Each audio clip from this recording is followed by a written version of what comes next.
Antoine Boulanger. Moi, je suis enseignant en sciences de la vie et de la terre. Maintenant, je suis Prague à Sorbonne Université et donc j'interviens à l'INSPE de Paris. C'est la formation des enseignants, donc l'Institut national supérieur du professorat et de l'éducation, donc à Paris, où je forme des enseignants du premier degré et du second degré.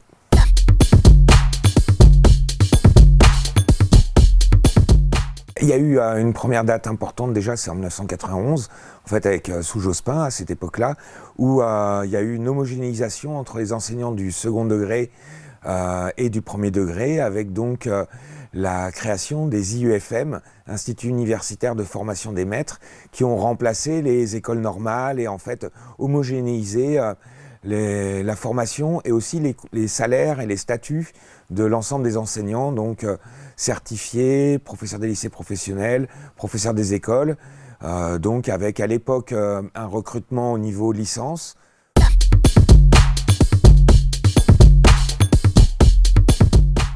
Puis Sarkozy est arrivé. Alors quand même à noter avec à l'époque comme DGESCO, donc directeur général de l'enseignement scolaire, un certain Jean-Michel Blanquer. Et donc en 2008-2010, il y a eu la réforme de la masterisation. Donc ils ont déjà cassé la formation et puis on est passé d'un recrutement de licence maîtrise à un recrutement à Bac+5. Et puis à cette époque-là, c'est là qu'a commencé le gel des salaires de la fonction publique.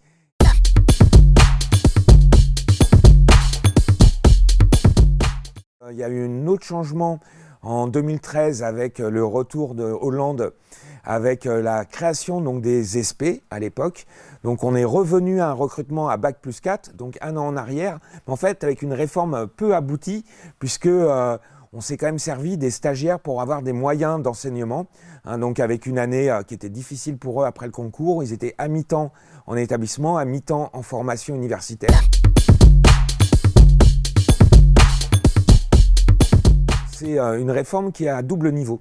C'est-à-dire qu'on a et une précarisation des enseignants, des futurs enseignants et une contractualisation, et en même temps une mise sous tutelle, un formatage des enseignants.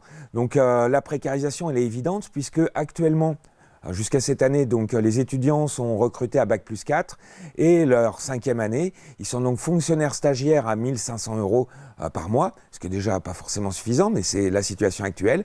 Et il va remplacer ça, donc le concours est repoussé d'1 an, mais on va quand même embaucher ces fameux étudiants sous statut contractuel, payés 664 € par mois. Donc on voit très clairement que en fait, c'est dans la droite ligne de la politique de ce gouvernement, c'est la contractualisation, le remplacement des fonctionnaires par des contractuels précaires. Donc ça, c'est le premier aspect. Mais le deuxième aspect, c'est une reprise en main idéologique aussi de la formation. Alors c'est un peu comme partout, là vient de sortir le rapport Aubin, il y a un problème à la formation des enseignants, c'est l'islamo-gauchisme, donc comme partout ailleurs, mais surtout en fait derrière cette question, c'est l'employeur qui va décider du contenu de la formation et c'est en fait transformer les enseignants qui aujourd'hui sont concepteurs de leurs enseignants en simples exécutants et qui appliqueront les consignes du ministère. On l'a vu par exemple depuis 3 ans avec le livret orange par exemple sur l'apprentissage de la lecture. Donc on voit derrière les débats syllabiques ou pas, etc. C'est en fait transformer l'enseignant en applicateur d'une méthode qui est décidée par le ministère. Et ça c'est vrai à tous les niveaux. Et d'ailleurs, dans le recrutement, il va y avoir une nouvelle épreuve au concours où là, ça va être un oral c'est pour vérifier si l'enseignant incarne la laïcité et la République, c'est quand même écrit comme ça.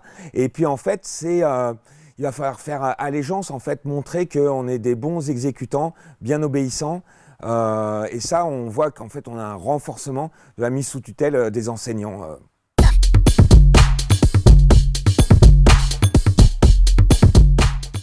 Alors nous, on pense qu'il est primordial de défendre le statut et une formation de qualité. Donc nous, on revendique en fait un concours à Bac+3 qui permettrait de recruter des fonctionnaires stagiaires pendant 2 ans en formation et qui ne sont pas des moyens supplémentaires, et ça permet une entrée progressive dans le métier. On avait estimé que ça coûtait à peu près 1,5 milliard d'euros par an, ce qui serait un investissement de former des enseignants de haut niveau, de qualité. Il y a des centaines de milliards d'euros qui sont apparus avec le plan de relance et en fait on voit bien qu'il n'y a aucun moyen qui est mis pour la formation.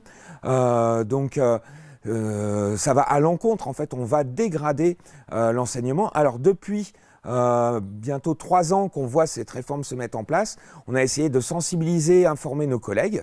On a réussi quand même à monter une intersyndicale nationale des INSPE avec quand même un rôle moteur de la CGT, donc avec la FSU, Force ouvrière et Sud. Et on a essayé de mobiliser nos collègues dans les différentes journées d'action de la fonction publique. Et puis au mois de mars, on a fait une journée d'action spécifique des INSPE. Et on essaye déjà en fait d'informer que les collègues, même si on n'a pas réussi bien sûr à bloquer cette réforme, mais essayer de maintenir un collectif de travail pour être capable de résister pour la suite.